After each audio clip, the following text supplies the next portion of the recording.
നമസ്കാരം, പുതിയൊരു വീഡിയോയിലേക്ക് എല്ലാവർക്കും സ്വാഗതം. കുഞ്ഞിപ്പെണ്ണിനെ ഡ്രസ്സ് ചേഞ്ച് ചെയ്തുകൊണ്ടിരിക്കുക കേട്ടോ. കുഞ്ഞിപ്പെണ്ണിന് ഇന്ന് എന്താണ് ഇതുണ്ട് കേട്ടോ, ചെക്കപ്പ് ഉണ്ട്. അപ്പോൾ ഞാനാണ് കുഞ്ഞിപ്പെണ്ണിൻ്റെ കൂടെ പോകുന്നത്. അമ്മ കൂടെ വന്നാൽ പിന്നെ ഇവിടുത്തെ കിച്ചണിലെ ജോലിയോ കാര്യങ്ങളോ ഒന്നും നടക്കത്തില്ല കേട്ടോ. അതുകൊണ്ട് അമ്മ ഇവിടെ നിർത്തിയിട്ട് ഞാനാണ് കുഞ്ഞിപ്പെണ്ണിൻ്റെ കൂടെ പോകുന്നത്. ഇതിനിടയ്ക്ക് രാവിലെ തന്നെ ഞാൻ തിരുമല പോയി കുറച്ച് ഓർഡേഴ്സൊക്കെ കൊടുക്കാനുണ്ടായിരുന്നു. എല്ലാ ഓർഡറെല്ലാം കൊറിയർ ചെയ്തു. അത് കഴിഞ്ഞ് കൊറിയർ ചെയ്ത ഒരു ഓർഡർ മിസ്സിങ് ആയിപ്പോയി. കൊടുത്ത സാധനം മാറിപ്പോയി. അവർ പറഞ്ഞ സാധനമല്ല ഞാൻ അയച്ചത്, കളറ് മാറിപ്പോയി. ഇതിൻ്റെ കൂട്ടത്തെല്ലാം കൂടി ആകെ കൂടി അവിയൽ പരുവായിട്ട് സത്യം പറഞ്ഞാൽ കിടക്കുകയാണേ. സത്യമായിട്ടും ഇനി ഞാൻ തിങ്കളാഴ്ചയാണ് ഫ്രീ, ചൊവ്വാഴ്ച ഫ്രീ ആകത്തുള്ളൂ. അതിനുശേഷം വേണം ഇതെല്ലാം ക്ലിയർ ചെയ്തെടുക്കാൻ. അപ്പോൾ വാവെ കൊണ്ടുപോയി, വേറെ കുഴപ്പമൊന്നുമില്ല. ഒന്നുകൂടെ മഞ്ഞ ചെക്ക് ചെയ്യണമെന്ന് പറഞ്ഞു. അങ്ങനെ ന്യൂ ബോൺ ICUയിൽ കൊടുത്തിട്ട് കുഞ്ഞിൻ്റെ ബ്ലഡ് എടുക്കാൻ കൊടുത്തിരിക്കുകയാണ്. നമ്മൾ പുറത്ത് വെയിറ്റ് ചെയ്യുക കേട്ടോ. അപ്പോൾ ഗ്രാജ്വലി ഈ മഞ്ഞ എല്ലാ കുട്ടികൾക്കും ഉണ്ടാവും. അപ്പോൾ 21 ഡേയ്സോ 27 ഡേയ്സിനുള്ളിലാണ് ഇത് ഗ്രാജ്വലി മാറത്തുള്ളൂ. അപ്പോൾ ഇത് ഒന്നുകൂടെ ചെക്ക് ചെയ്തിട്ട് എങ്ങനെയാണെന്ന് നോക്കണമെന്ന് പറഞ്ഞു. അങ്ങനെ കുഞ്ഞിൻ്റെ ബ്ലഡ് എടുക്കാൻ നിൽക്കുക കേട്ടോ.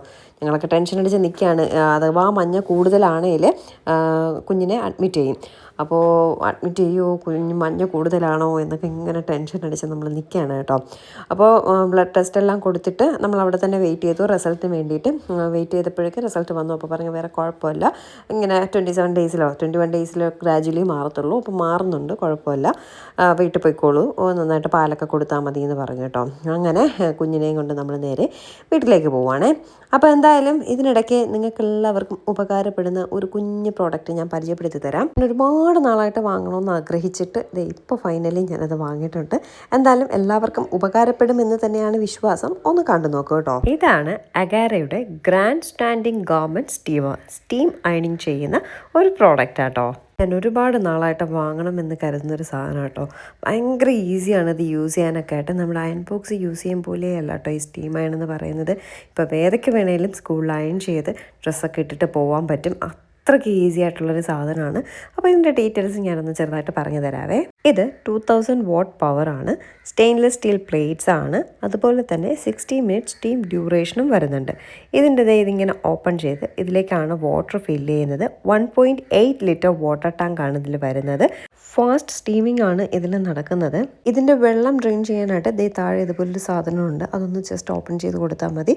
വെള്ളമെല്ലാം കംപ്ലീറ്റ് ഡ്രെയിൻ ആവും. ഇതിന് 2 പവറാണുള്ളത്, ലോയും ഹൈയും ആണ്. ക്ലോത്തിൻ്റെ ഫാബ്രിക് അനുസരിച്ച് ഹീറ്റ് അഡ്ജസ്റ്റ് ചെയ്യാവുന്നതാണ്. അതുപോലെ തന്നെ ഇതിൻ്റെ ഹാൻഡിൽ വന്നിട്ട് ഭയങ്കര സോഫ്റ്റാണ്, നല്ല ഗ്രിപ്പും ഉണ്ടാവും കേട്ടോ. 1.5 മീറ്റർ ആണ്, ഇൻസുലേറ്റഡ് ആണ്. അതുപോലെ ഒരു ഹാങ്ങർ വരുന്നുണ്ട്. അതുപോലെ പ്രസ് അഡ്ജസ്റ്റബിൾ ഒരു പോള് വരുന്നുണ്ട്. അത് നമുക്ക് അഡ്ജസ്റ്റ് ചെയ്യാൻ പറ്റും. ഹൈറ്റ് നമുക്ക് എത്രയാണോ വേണ്ടത് അത്രയും നീളം കുറച്ചും നമുക്കത് അഡ്ജസ്റ്റ് ചെയ്യാൻ പറ്റും. പിന്നെ അതിനോടൊപ്പം ഒരു ഹാങ്ങർ സപ്പോർട്ടും വരുന്നുണ്ട്. ആദ്യം നമ്മുടെ ഇതെടുക്കുക, അതിലേക്ക് വാട്ടർ ഫില്ല് ചെയ്ത് കൊടുക്കുക. മിനിമം ഒരു 400 ml അബോവ് വാട്ടർ ഇതിലേക്ക് ഫില്ല് ചെയ്ത് കൊടുക്കുക കേട്ടോ. എന്നിട്ട് ആ മൂടി വെച്ചങ്ങ് ക്ലോസ് ചെയ്തിട്ട് നമ്മുടെ സ്റ്റീമറിലേക്ക് അതങ്ങ് അറ്റാച്ച് ചെയ്ത് കൊടുക്കുക. ഇത്രയുള്ള പരിപാടി. നേരത്തെ പറഞ്ഞാൽ ഭയങ്കര ഈസിയാണ് നമുക്കത് ചെയ്യാനായിട്ട്. ഷോക്ക് അടിക്കുമെന്നൊന്നുമുള്ള പേടിയോ കാര്യങ്ങളോ ഒന്നും വേണ്ട കേട്ടോ. ഇനി ഇതിലേക്ക് നമ്മുടെ ആ ഒരു സ്റ്റിക്ക് അതിലേക്ക് അറ്റാച്ച് ചെയ്ത് കൊടുക്കുക. എന്നിട്ട് നമുക്ക് എത്രയാണോ ഹൈറ്റ് ആവശ്യമായിട്ടുള്ളത് അത്രയും ഹൈറ്റിനകത്ത് അഡ്ജസ്റ്റ് ചെയ്യാൻ പറ്റും കേട്ടോ. അതും ഭയങ്കര ഈസി ആയിട്ട് ജസ്റ്റ് ഇങ്ങനെ പ്രസ് ചെയ്ത് കൊടുത്താൽ മാത്രം മതിയേ. എന്നിട്ട് ഇവിടെ ഇങ്ങനെ 2 ക്ലിപ്പുണ്ട്. ആ ക്ലിപ്പ് ഓപ്പൺ ചെയ്യുക. എന്നിട്ട് അതിനിങ്ങനെ പൊക്കി കൊടുക്കുക, താഴ്ത്തി കൊടുക്കുക. നമ്മുടെ എത്രയാണോ നമുക്ക് ഹൈറ്റ് ആവശ്യമായിട്ടുള്ള ആ ഹൈറ്റിനനുസരിച്ച് അതങ്ങ് അഡ്ജസ്റ്റ് ചെയ്ത് വെച്ച് കൊടുത്താൽ മാത്രം മതി. എന്നിട്ട് ഈ ക്ലിപ്പിന് ലോക്ക് ചെയ്ത് കൊടുത്താൽ അതവിടെ അങ്ങനെ ഇരിക്കും. പിന്നെ ഈ ഒരു ഹാങ്ങർ സപ്പോർട്ടോടെ അതിലേക്ക് ഇങ്ങനെ ഫിക്സ് ചെയ്ത് കൊടുക്കുക. അതും ഭയങ്കര ഈസി ആയിട്ട് വയ്ക്കാൻ പറ്റുന്നതാണ് കേട്ടോ. ഭയങ്കര എല്ലാം വളരെ പെട്ടെന്ന് നമുക്ക് ചെയ്യാൻ പറ്റുന്നൊരു കാര്യമാണ്. ഇനി ഇതിലേക്ക് നമ്മുടെ ഈ ഹാങ്ങറോടെ അറ്റാച്ച് ചെയ്ത് കൊടുക്കുക. പിന്നെ ഇതിലൊരു അയൺ ചെയ്യാനായിട്ടുള്ള ഒരു ബോർഡ് കൂടി വരുന്നുണ്ട്. അതും നമുക്ക് ഫിക്സ് ചെയ്ത് കൊടുക്കാം. ആ ഒരു 2 ബ്ലാക്ക് ആയിട്ടുള്ള സാധനം ഈ ഒരു സ്റ്റാൻഡിൻ്റെ ഈ ഒരു ലോക്കിലേക്ക് ഫിക്സ് ചെയ്ത് കൊടുക്കുക. ജസ്റ്റ് ഇങ്ങനെ പ്രസ് ചെയ്ത് കൊടുത്താൽ മാത്രം മതി, അതങ്ങ് ലോക്ക് ആവും കേട്ടോ. ഇനി നമ്മുടെ ഹോസ് ഇതിലേക്ക് കണക്ട് ചെയ്ത് കൊടുക്കാം. വേറെ പരിപാടികളൊന്നുമില്ല, ഇത്ര മാത്രമേ ഉള്ളൂ. ഇത്രയും കണക്ട് ചെയ്യുന്ന പരിപാടിയുള്ളൂ. പിന്നെ നമ്മുടെ ഡ്രസ്സുകളെല്ലാം നമുക്ക് നന്നായിട്ട് അയൺ ചെയ്തെടുക്കാൻ പറ്റുന്നതായിരിക്കും. അതിൽ നമുക്ക് നൈലോൺ യൂസ് ചെയ്യാം, സിൽക്ക് യൂസ് ചെയ്യാം, ലിനൻ യൂസ് ചെയ്യാം, വൂൾ യൂസ് ചെയ്യാം, കോട്ടൺ യൂസ് ചെയ്യാം എന്ന് വേണ്ട എല്ലാ ടൈപ്പ് തുണികളും യൂസ് ചെയ്യാം. ഇത് ഹൊറിസോണ്ടലിയും വെർട്ടിക്കലിയും നമുക്ക് അയൺ ചെയ്യാൻ പറ്റുന്നതാണ്. അതുപോലെ നമുക്ക് നമ്മുടെ കേർട്ടൻസ്, ബെഡ് ഒക്കെ കുഷനൊക്കെ നന്നായിട്ട് അയൺ ചെയ്യാനൊക്കെ പറ്റും കേട്ടോ. ഓക്കെ, ഇനി നമുക്ക് അതിലേക്ക് ഒരു ക്ലോത്ത് ഫിക്സ് ചെയ്ത് കൊടുക്കാം. നമുക്ക് ഏതാണ് അയൺ ചെയ്യേണ്ടത് അത് ഫിക്സ് ചെയ്ത് കൊടുക്കുക. എന്നിട്ട് പവർ ഓൺ ചെയ്യുക, ഹീറ്റ് അഡ്ജസ്റ്റ് ചെയ്യുക. ഞാനിവിടെ ജീൻസാണ് എടുത്തിട്ടുള്ളത്, അതുകൊണ്ട് ഹീറ്റ് നല്ല രീതിയിൽ തന്നെ കൊടുത്തിട്ടുണ്ട്. ഈ ജീൻസൊക്കെ ശരിക്കും പറഞ്ഞാൽ അയൺ ചെയ്യാൻ പെടുന്ന പാട് എനിക്ക് മാത്രം അറിയാം കേട്ടോ. ഇത് ജസ്റ്റ് ഒന്നിങ്ങനെ പിടിച്ചു കൊടുക്കുന്നതേ ഉള്ളൂ, നല്ല രീതിയിൽ അയണായി വരുന്നുണ്ട് കേട്ടോ. എനിക്ക് ഭയങ്കരമായിട്ട് ഇഷ്ടപ്പെട്ടു. ഞാൻ ഈ സ്റ്റീം അയണിങ് നമ്മുടെ ഷോപ്പുകളിലാണ് ഡ്രസ്സുകൾ അവർ ഭയങ്കര ഈസി ആയിട്ട് അയൺ ചെയ്യുന്നത് ഞാൻ കണ്ടിട്ടുണ്ട് കേട്ടോ. അപ്പോഴേ എൻ്റെ മനസ്സിലതൊരെണ്ണം വാങ്ങണമെന്നുണ്ടായിരുന്നു. ഇപ്പോൾ അതങ്ങനെ വാങ്ങാൻ പറ്റി. മെയിനായിട്ട് ഞാൻ വേദയ്ക്ക് സ്കൂളിലൊക്കെ പോകുമ്പോൾ യൂണിഫോം ഒക്കെ അയൺ ചെയ്യാനായിട്ട് ഈസി ആയിട്ട് ചെയ്യാൻ വേണ്ടിയിട്ടാണ് ഇത് വാങ്ങിയത് കേട്ടോ. ഈ ഒരു പോർഷൻ ഞാൻ അയൺ ചെയ്തതാണ്, അടിപൊളിയായിട്ട് വന്നിട്ടുണ്ട്. ഇങ്ങോട്ടേക്ക് ഞാൻ അയൺ ചെയ്തിട്ടില്ല. നോക്കി ഡിഫറൻസ് നോക്കി, അയൺ ചെയ്ത ഭാഗത്തിൻ്റെയും അയൺ ചെയ്യാത്ത ഭാഗത്തിൻ്റെയും ഡിഫറൻസ് നോക്കി പെർഫെക്റ്റ് ആയിട്ട് കിട്ടിയിട്ടുണ്ട്. ഞാൻ നേരത്തെ പറഞ്ഞതുപോലെ ഇത് നമുക്ക് ഹൊറിസോണ്ടലിയും വെർട്ടിക്കലിയും യൂസ് ചെയ്യാം. ഈ ഒരു അയൺ പാഡിനെ ഇളക്കിയിട്ട് ഇത് ഇങ്ങനെ ഫിക്സ് ചെയ്യുകയാണെങ്കിൽ നമുക്ക് ഇങ്ങനെ ക്ലോത്ത് വച്ചിട്ട് വേണമെങ്കിലും നല്ല രീതിയിൽ അയൺ ചെയ്യാൻ പറ്റും കേട്ടോ. സാരിയോ അങ്ങനെ എന്തെങ്കിലും മുണ്ടോ അങ്ങനെയൊക്കെ ഉണ്ടെങ്കിൽ അത് നല്ല രീതിയിൽ ഇതുപോലെ അയൺ ചെയ്യാൻ പറ്റും. ഭയങ്കര ഈസിയാണ്, ഭയങ്കര യൂസ്ഫുൾ ആയിട്ടുള്ളൊരു പ്രോഡക്റ്റ് കേട്ടോ. വീട്ടിൽ നമ്മൾ അയൺ ബോക്സ് വാങ്ങുന്നതിലും എത്രയോ ബെറ്ററാണ് ഈ ഒരു സാധനം എന്ന് പറയുന്നത്. നമ്മുടെ ടൈം വേസ്റ്റ് ആവത്തില്ല, ഭയങ്കര ഈസി ആയിട്ട്, ഭയങ്കര റിലാക്സ് ആയിട്ട്, ഒട്ടും തന്നെ നമുക്ക് പ്രഷറൊന്നും കൊടുക്കാണ്ട് ഭയങ്കര സ്മൂത്തായിട്ട് നമുക്ക് ഡ്രസ്സെല്ലാം നല്ല നീറ്റ് ആൻഡ് ക്ലീൻ ആയിട്ട് പെർഫെക്റ്റ് ആയിട്ട് അയൺ ചെയ്ത് കിട്ടും കേട്ടോ. പിന്നെ ഇതിൻ്റെ കൂട്ടത്ത് ഒരു ബ്രഷ് കൂടി അറ്റാച്ച്ഡ് ആയിട്ട് വരുന്നുണ്ട്. അത് ഭയങ്കര യൂസ്ഫുൾ ആയിട്ട് തോന്നി. കാരണം നമ്മൾ വാഷിംഗ് മെഷീനിൽ ഇട്ട് എല്ലാം കൂടി ഒരുമിച്ച് അടിക്കുമ്പോഴേക്കും ഈ ഡ്രസ്സിൻ്റെ മുകൾ ഭാഗത്തൊക്കെ മറ്റുള്ള ഡ്രസ്സിൻ്റെ ഈ നൂലും ത്രെഡും ഇതുമൊക്കെ ഇങ്ങനെ ഒട്ടിപ്പിടിച്ചിരിക്കും. അത് പോവാണ്ട് അങ്ങനെ ഇരിക്കും, ഭയങ്കര പാടാട്ടോ. അത് ഇതുപോലൊരു ബ്രഷ് അതിനുണ്ടെങ്കിൽ ഇതിനുണ്ടാവും. ആ ബ്രഷ് വെച്ച് നമ്മൾ അയൺ ചെയ്യുകയാണെങ്കിൽ നല്ല നീറ്റായിട്ട് വരും കേട്ടോ.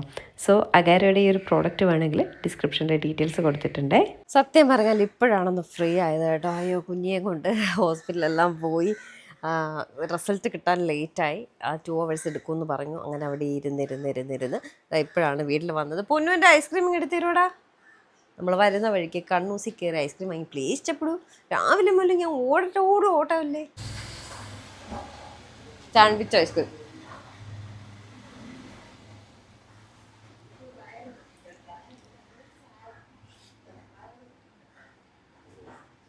എന്തോന്ന്?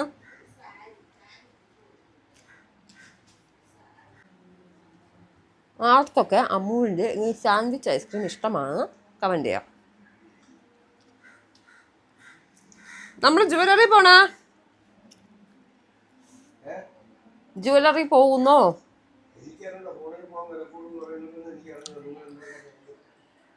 വില കൂടുവോ കുറയോ എന്നറിയില്ല. ഇതിനിടയ്ക്ക് 99 വരെ ആയി. 2 മണിക്കൂർ നേരത്തേക്ക് 99 ആയി. പോണോ വേണ്ടെന്ന് ഇങ്ങനെ ആലോചിച്ചിട്ടുണ്ടെങ്കിൽ ഇനി കൂടുവോ കുറയോ അറിഞ്ഞൂടാ. നോക്കട്ടെ, ഉച്ചയ്ക്ക് വില കൂടിയാന്ന് നോക്കട്ടെ. 1.5 അടുപ്പിച്ചായി സ്വർണത്തിന് വില. എന്നിട്ട് 1 കൂടുമൊക്കെ വീണ്ടും കൂടുന്നു. ഇനി കുറയില്ലെന്ന് ഒരു ഐഡിയ ഇല്ല. അങ്ങനെ ഗൈസ്, ഞാനും അച്ഛനും അമ്മയും ചീമയും കൂടി ഒരു തീരുമാനത്തിലെത്തി. കുഞ്ഞിക്ക് നമ്മളൊരു മാല വാങ്ങണമല്ലോ നൂലുകെട്ടിനിടാനായിട്ട്. ഞാനാണ് അതിൽ ഏറ്റവും വിന്നർ. അങ്ങനെ ഞങ്ങൾ സ്വർണം വാങ്ങിക്കാൻ തീരുമാനിച്ചു. കുഞ്ഞിന് ഒരു നൂലുകെട്ടിന് വാങ്ങണമല്ലോ. അപ്പോൾ അതിൽ രാജാവും ഞാനാണ് കേട്ടോ. 80,000 രൂപ ഉണ്ടായിരുന്നപ്പോഴാണ് ഞാൻ കുഞ്ഞിക്ക് വള വാങ്ങിയത്. അപ്പോൾ ഇപ്പോൾ അച്ഛനും ഞാനും കൂടി പോവാണ്. അമ്മയും ചീമയും വേദയും കുഞ്ഞും ഇവിടെ കാണും. ചീമയ്ക്കും കൊച്ചിനും വെളിയിൽ ഇറങ്ങിക്കൂടല്ലോ, ഹോസ്പിറ്റലൊക്കെ പോവാം, അല്ലാതെ ഇറങ്ങിക്കൂടാ.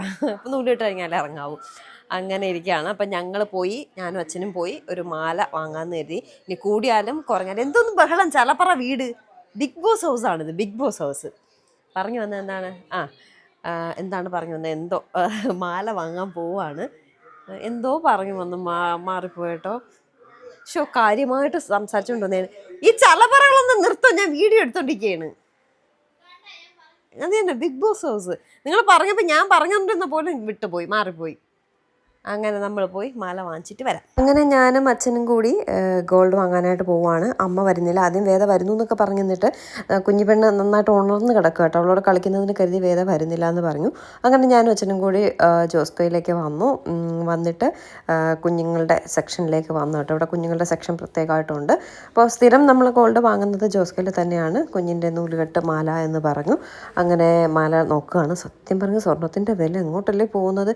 ഇതിനിടയ്ക്ക് കുറഞ്ഞു വന്നപ്പോൾ നമുക്കും ഒരു ആശ്വാസം ഉണ്ടായിരുന്നേ.